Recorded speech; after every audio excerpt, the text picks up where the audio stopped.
Hi, this is going to be our video on how to stitch together a two-piece beret that is reversible. That is, it's going to have fabric on the inside and on the outside that can be worn either way. So we have cut 4 pieces total for this beret. We have 2 pieces out of one fabric. One's kind of a donut. That's going to be the part that goes on my head. And this is the outer piece or the top piece. And then the same in a second piece. For me, this is going to be the lining. I don't intend to reverse these. So the first thing we're going to do is we're going to put the 2 pieces of the same kind of fabric together at once. So we're going to lay right sides together for the top piece and the inner circle, and we're going to pin all along the line on the outside of the circle, making sure to match our fold lines where we have the dotted line. Oh, sorry, this is so hard. And our side notches. So you can see here what I've done is I'm starting at one of the fold lines on each of the pieces, and I'm just starting to pin. And I'm going to continue to pin all the way around. But first I'm going to go to the notches on each of the sides as well. Because what happens, as we've talked about bias, that the curved edges are actually all along the bias. So we want to be able to make sure that the fabric is going to lay nice and flat and not get puckery as we go around that circle.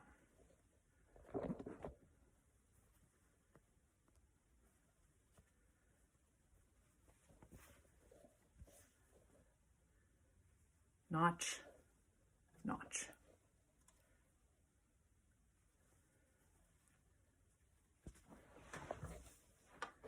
So now I should be able to just go along the side.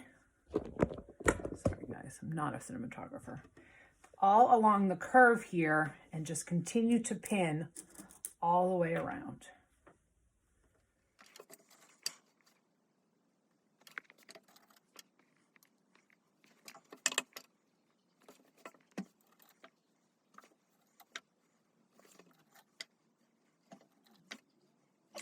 Now I'm simply going to stitch all around the circle. I don't have to back stitch because I'm going to stitch over where I just was. And I'm going to do this making sure to keep the fabric flat and to pull the pins as I go. Now remember, you can always cross pin. You can always pin like this as well so that you don't have to worry about pulling the pins and losing your straight edge here, losing your line.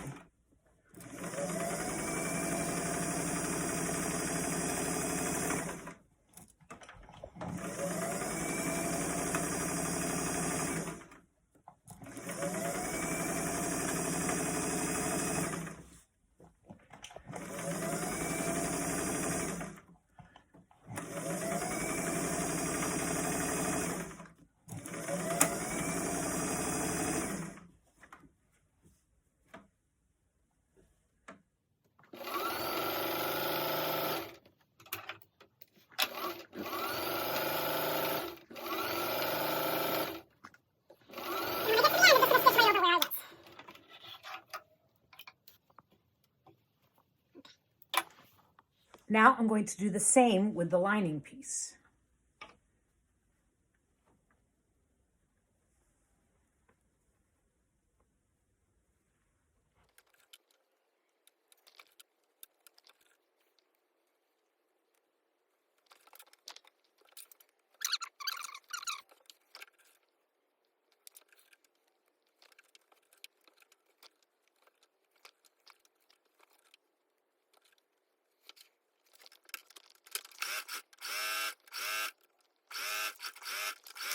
So I've moved us over to the ironing board now so we can see what the important next step is. So once our 2 donut and the regular piece are sewn together, we're going to trim the excess to about 1/4 inch. So whatever your seam allowance was, well done measuring that out. We're cutting it away. I'm going to cut all the way around the circle. Not on the line, of course, right? Because that was our stitching line, but about 1/4 of an inch outside of it.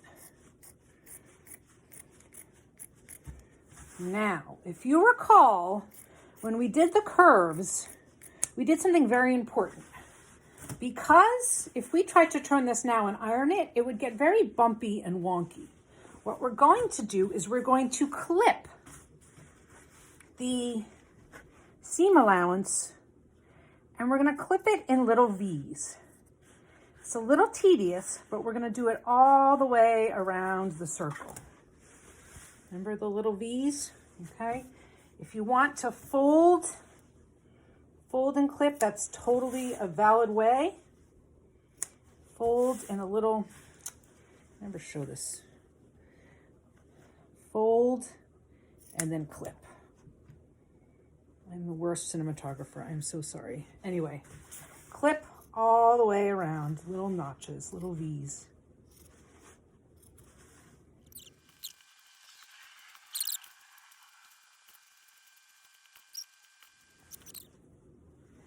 Got that all stitched and clipped. So once I've got all of that done, I'm going to, for the moment, and it's not going to be forever, it's just going to be for the moment, I'm going to turn them both right side out and press them along the line I have just stitched. Of course, my iron is not on, so I'm going to press along the seam all the way around. And I hope you can sort of start to see how the beret is coming together.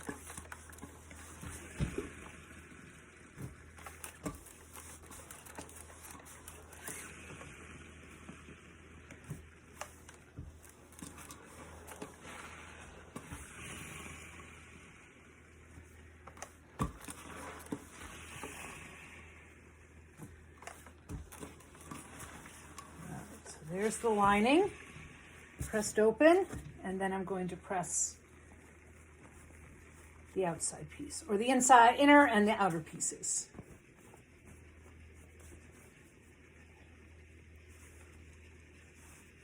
Making sure my notches were sufficient. Oh, there goes the nice steam to give a nice curve to that seam that I just stitched so carefully.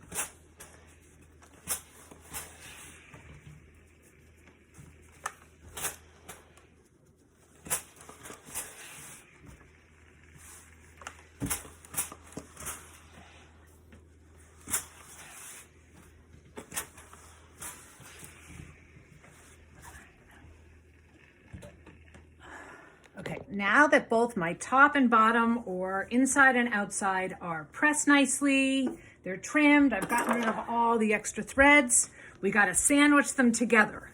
So what we're going to do is we're going to make one side right side out and the other wrong side out so that we can match, got a new perspective here, so that we can match and we can put one inside the other right sides together, okay?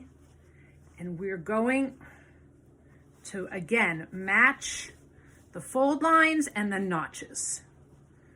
So I'm gonna find one fold line, the dotted part, and I'm gonna find the counterpart on the inside. And I'm going to sandwich them together, and then we're going to pin it together along that circle. Don't be afraid. Right sides, just remember, always right sides together.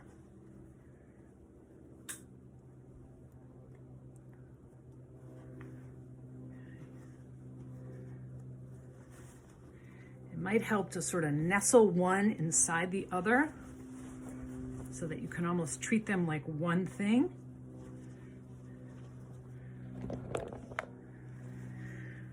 Sort of tucking one into the other. Okay, then I'll find on the opposite side the dotted line and the dotted line.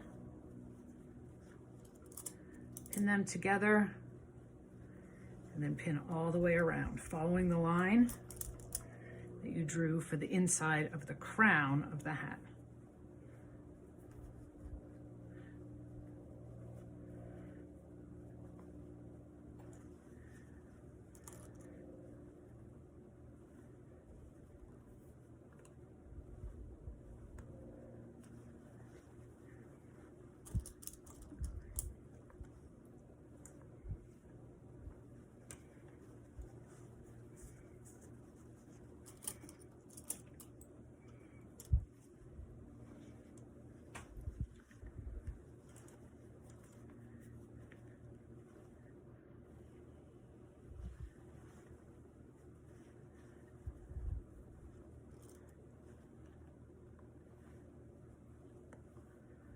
Okay, so I've pinned it all the way around, and I'm going to put some extra pins in just to make sure that I hit that curve very nicely. Okay, then I'm going to kind of wedge it under the machine. Now, something very important. You have pinned all the way around, but we're not going to stitch all the way around because we need to be able to turn it inside out again, or outside in, or outside out, so that we have the two right sides of the piece ready to go. Okay, so what you're going to do is you're going to start your stitching at a certain point, and then you're going to finish it about 2 inches away from where you started. So for this case, we're going to backstitch at the beginning and the end of our stitching. Okay, so here I am putting the needle in, backstitch, and you have to kind of, maneuver it around. It's not the easiest of things, but I believe in you.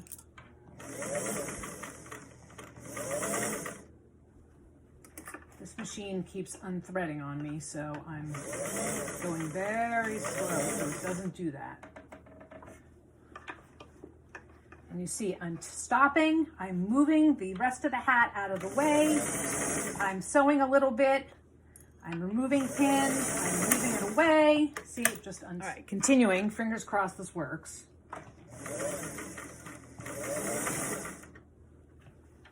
And as I approach where I started, keep an eye on where that stitching was so that I can stop and give myself enough room to turn the hat right side out. That's the expression I was trying to look for, right side out. And it unthreaded again.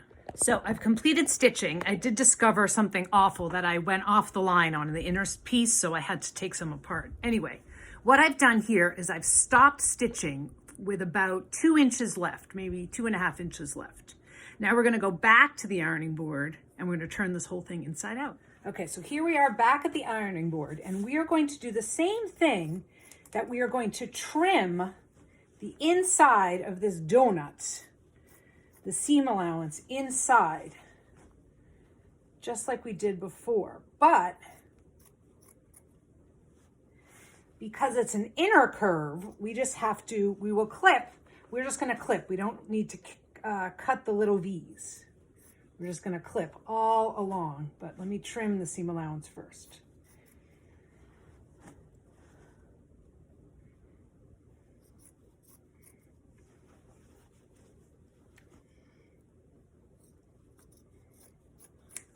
Okay, trimming the seam allowance.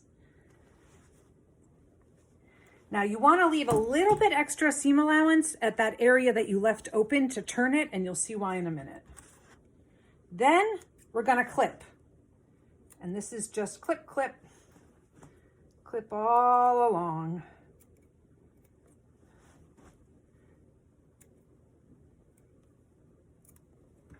Okay, all along the inside. All right, here's the moment of magic. We're going to open up that little space that we left open, and we're going to push all of the hat through it so that it turns itself outside in, inside out, outside in, inside out, whatever it is, back to the right side.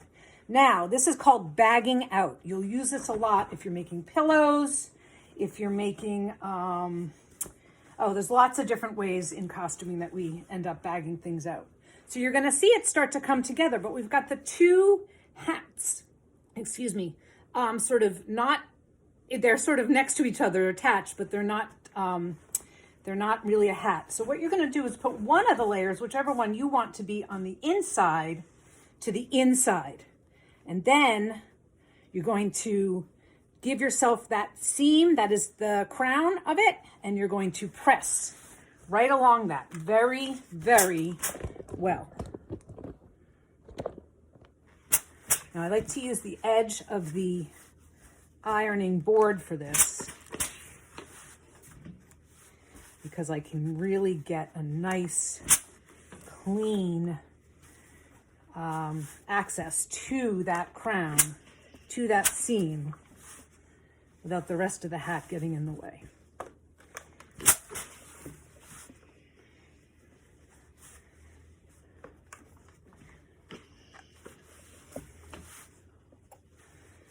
All right, so even on the spot that you left open, you're going to fold it under and you're going to give a nice press. So there's one more step before we can wear it. We'll go back to the machine. All right, the very last step is that seam where the crown is. So because there's an opening here, we need to close that. We're going to top stitch right along the edge.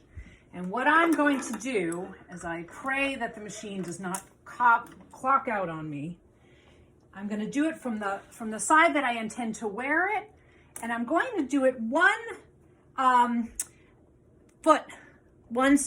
sewing machine foot from the edge. So what I'm going to do as I'm stitching is line up the edge of the fabric, and you're going to have to be very careful with the edge of the presser foot. And this top stitch will be what holds the inside fabric inside and gives a nice crisp edge to your hat.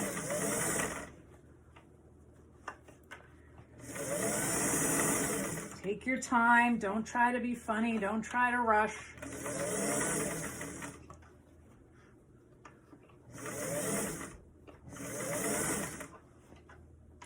Don't let it turn inside out on you.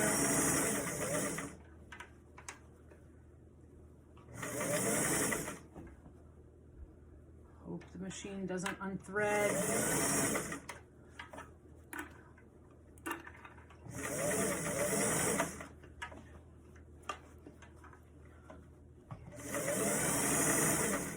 All the way around. Stitch over.